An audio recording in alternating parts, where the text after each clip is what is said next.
அல்லாஹுடைய தூதர் ஸல்லல்லாஹு அலைஹி வஸல்லம் சொன்னார்கள், ஒரு அடியான் ஒரு பாதையிலே பயணம் செய்கிறான். அவனை சந்திப்பதற்காக அல்லாஹ் ஒரு மலக்கை அனுப்புகிறான். அவர் இந்த தோழரை பார்த்து கேட்டார், எங்கே செல்கிறாய்? அவர் சொன்னார், இந்த ஊரிலே ஒரு சகோதரன் இருக்கிறான், அவனை சந்திப்பதற்காக செல்கிறேன். அந்த மலக் கேட்டார், ஏதாவது உலக காரியங்கள் தேவை அவரிடத்திலே இருக்கிறதா? அதை பெறுவதற்காக செல்கிறாயா? அவர் சொன்னார், இல்லை, அவரை நான் அல்லாஹ்விற்காக நேசிக்கிறேன், அதற்காக அவரை சந்திக்க செல்கிறேன். இந்த பயணத்துடைய நோக்கம் எதுவும் இல்லை, அல்லாஹுடைய நேசம்தான். அந்த மலக்கின் வாயிலாக அல்லாஹ் இந்த ஒட்டுமொத்த சமூகத்திற்கும் ஒரு செய்தியை அந்த தோழரின் மூலமாக அல்லாஹ் கூற வைத்தான். அந்த மலக் அந்த தோழரிடத்திலே சொன்னார், அல்லாஹ்விற்காக அவரை சந்திக்க செல்கிறாயா? எப்படி நீ அல்லாஹ்விற்காக அவரை நேசிக்கிறாயோ அல்லாஹும் உன்னை நேசிக்கிறான். அல்லாஹ்விற்காக முஃமின்களை நீங்கள் நேசித்தால் அல்லாஹ் உங்களை நேசிப்பான். ரசூலுல்லாஹி ஸல்லல்லாஹு அலைஹி வஸல்லம் அவர்கள் சொன்னார்கள், இந்த 3 தன்மைகள் யாரிடத்திலே இருக்கிறதோ அவர்கள் ஈமானுடைய சுவையை சுவைப்பார்கள்.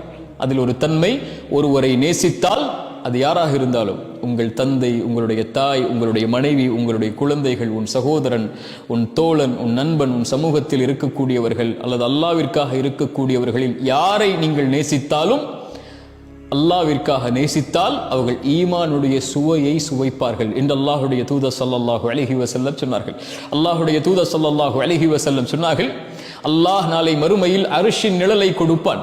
சூரியன் ஒரு மைல் தூரத்தில் இருக்கும் போது நரகம் 70,000 கடிவாளங்களோடு, ஒவ்வொரு கடிவாளத்திற்கும் 70,000 மலக்குகளோடு நரகம் இழுத்து கொண்டு வரப்படும் போது அல்லாஹ் அழைத்து சொல்லுவான், இன்றைய தினம் எனக்கு நிழல் அளிக்கப்படுகிறது. யாருக்கு? எனக்காக நேசித்தவர்களுக்கு, எனக்காக நேசம் கொண்டவர்களுக்கு. ரசூலுல்லாஹி ஸல்லல்லாஹு அலைஹி வஸல்லம் அவர்களை பற்றி சொன்னார்கள், அவர்கள் யார்? அல்லாஹ்விற்காக நேசித்தவர்கள், அல்லாஹ்விற்காக பிரிந்தவர்கள். என்ன விளக்கம்? அல்லாஹ்விற்காக ஒருவரை நேசித்தால், கேளுங்கள், அல்லாஹ்விற்காக ஒருவரை நேசித்தால் அவர்கள் அல்லாஹ்விற்காக பிரிவார்கள் என்றால் உலகத்தில் அல்ல, அவர்களை இந்த உலக வாழ்வில் ஒரு சிறிய பிரிக்கும், அது மரணம். மீண்டும் அவர்களை ஒன்று சேர்ப்பான் அல்லாஹ். எங்கே? அர்ஷின் நிழலில். அந்த பிரிவு குறுகிய கால பிரிவு தான். அல்லாஹ்விற்காக நேசித்தவர்கள் ஒருபோதும் பிரிய மாட்டார்கள். ரசூலுல்லாஹி ஸல்லல்லாஹு அலைஹி வஸல்லமுடைய வாழ்க்கையில் எத்துணை மரணங்களை அல்லாஹ்வுடைய தூதர் சந்தித்திருக்கிறார்கள். தோழர்கள், நண்பர்கள், உறவுகள், மனைவி, குழந்தைகள், ஏன் இத்துணை மரணங்களும் அவங்களுடைய வாழ்வில் எந்த ஒரு பெரும் பாதிப்பையும் ஏற்படுத்தவில்லை. ஏன் தெரியுமா? அவர்களுக்கு தெரியும், இந்த உலக வாழ்வு ஒரு தற்காலிக வாழ்வுதான். நாம் மரணித்து விட்டால் அல்லாஹ்விற்காக நேசித்திருக்கிறோம், அல்லாஹ் அவர்களை, நம்மை நாளை மறுமையில் ஒன்று சேர்ப்பான், அதுதான் நிரந்தரமான வாழ்க்கை என்று. உங்கள் தாயை நீங்கள் அல்லாஹ்விற்காக நேசித்தவர்கள் இந்த உலக வாழ்விலிருந்து பிரிந்து மரணித்திருந்தால் கவலை கொள்ளாதீர்கள், இது தற்காலிக பிரிவு. உங்களுடைய தாயை மறுமையில் நீங்கள் பார்ப்பீர்கள், அல்லாஹ் உங்களை அர்ஷின் நிழலில் ஒன்று சேர்ப்பான். உங்கள் கணவனை நீங்கள் பிரிந்திருந்தால், பிள்ளையை பிரிந்திருந்தால், உங்கள் மனைவியை பிரிந்திருந்தால், உங்கள் சகோதரனை, நண்பனை, தோழர்களை, அல்லாஹ்விற்காக நேசித்த யாரை நீங்கள் பிரிந்திருந்தாலும் கவலை கொள்ளாதீர்கள், இது பிரிவு, தற்காலிக பிரிவு. அல்லாஹ்விற்காக நேசித்தவர்களை அல்லாஹ் நாளை மறுமையில் ஒன்று சேர்ப்பான். அல்லாஹுடைய தூதர் அதனால் தான் சொன்னார்கள், ஒருவரை நீங்கள் நேசித்தால் அறிவித்து விடுங்கள் அவருக்கு, நான் உன்னை அல்லாஹ்விற்காக நேசிக்கிறேன். இன்னி உஹிப்புக ஃபில்லாஹ். என் தோழரே, என் சகோதரனே, என் சகோதரியே, இந்த சமூகத்தில் இருக்கக்கூடிய எல்லோர்களையும் விருப்பு வேற்றுமைகள் இல்லாமல் இன்னி உஹிப்புக்கும் ஃபில்லாஹ், உங்கள் எல்லோர்களையும் நேராக சந்தித்து இதை சொல்வதற்கு வாய்ப்பை அல்லாஹ் கொடுப்பானா இல்லையா என்று எனக்கு தெரியாது. ஆனால் உங்கள் எல்லோர்களையும் விருப்பு வேற்றுமைகள் இல்லாமல் அல்லாஹ்விற்காக நான் நேசிக்கிறேன். இது என்னுடைய செய்தி. உங்களுடைய செய்தியும் நீங்கள் நேசிக்கக்கூடிய உறவுகளுக்கு அறிவித்து விடுங்கள். அது உங்கள் தாயாக இருக்கலாம், என் தாயே அல்லாஹ்விற்காக உன்னை நேசிக்கிறேன். உங்கள் மனைவியாக இருக்கலாம், கணவனாக இருக்கலாம், பிள்ளைகளாக இருக்கலாம், நண்பர்களாக இருக்கலாம், யாராக இருந்தாலும் அல்லாஹுடைய தூதருடைய அறிவிப்பு, அது அறிவித்து விடு, அல்லாஹ்விற்காக உன்னை நேசிக்கிறேன் என்று.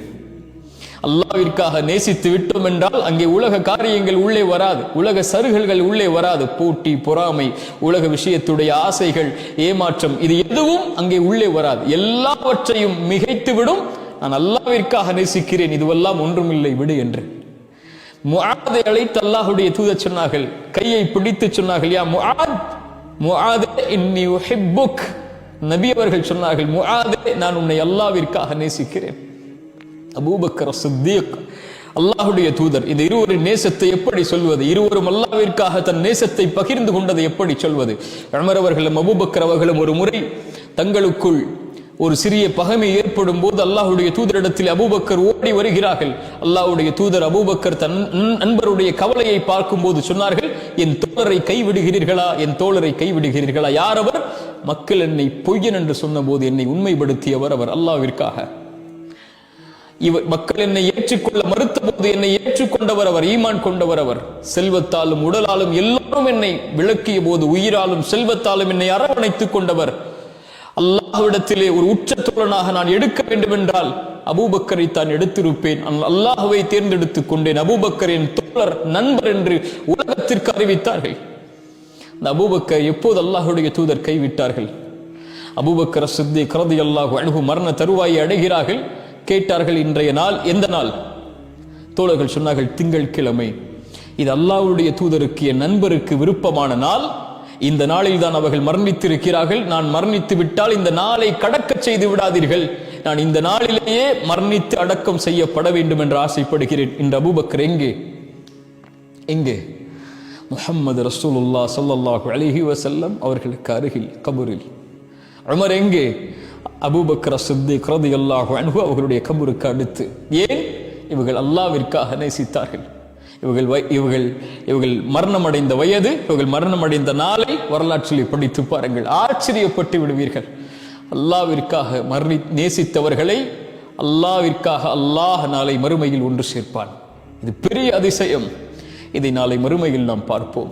கவலை கொள்ளாதீர்கள். உலகத்தில் ஏற்படக்கூடிய பிரிவுகள், மரணத்தை நினைத்து அல்லாஹ்விற்காக நேசித்தால் அல்லாஹ் அவர்களை மறுமையில் ஒன்று சேர்ப்பான். அதைவிட அல்லாஹ் அவர்களை நேசிப்பான். அல்லாஹ்விற்காக ஒருவரை நேசியுங்கள், அல்லாஹ் உங்களை நேசிப்பான். அஸ்ஸலாமு அலைக்கும் வரஹ்மத்துல்லாஹி வபரகாத்துஹு.